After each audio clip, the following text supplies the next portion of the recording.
राम राम जी मित्रों। आज हम भगवद गीता के अध्याय दूसरे के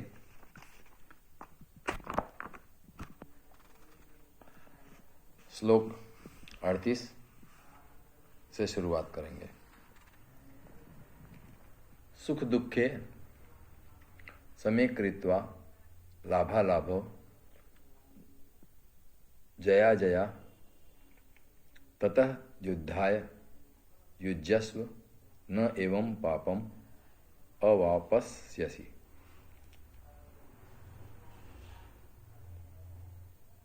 भगवान श्री कृष्ण अर्जुन से कह रहे हैं, यदि तुझे स्वर्ग तथा राज्य की इच्छा न हो तो भी जय पराजय, लाभ हानि और सुख दुख को समान समझकर उसके बाद युद्ध के लिए तैयार हो जा।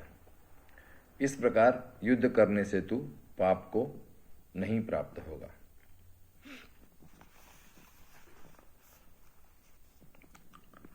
श्लोक 46 में भगवान श्री कृष्ण अर्जुन से कह रहे हैं,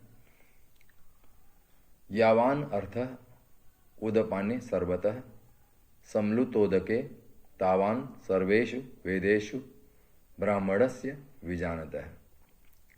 क्योंकि सब ओर से परिपूर्ण जलाशय के प्राप्त हो जाने पर छोटे जलाशय में मनुष्य का जितना प्रयोजन रहता है, ब्रह्म को तत्व से जानने वाले ब्राह्मण का समस्त वेदों में उतना ही प्रयोजन रह जाता है।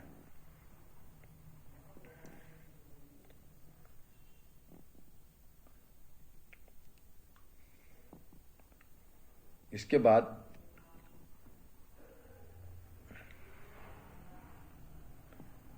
श्लोक 51 में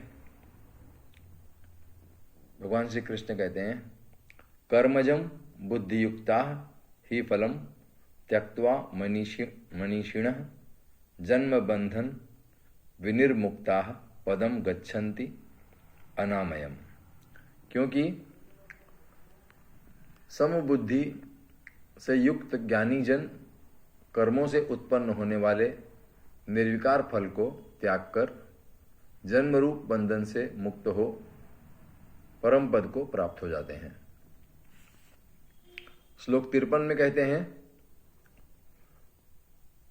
श्रुति विप्रतिपन्ना ते यदा स्थास्यति निश्चला समाधौ अचला बुद्धि तदा योगम अवाप्यस्यसि।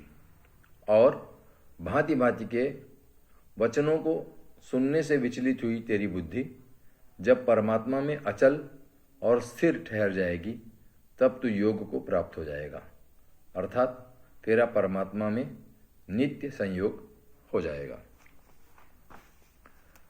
अध्याय दूसरे के अंतिम चरणों में यात्रा हो रही है। अब श्लोक 59 में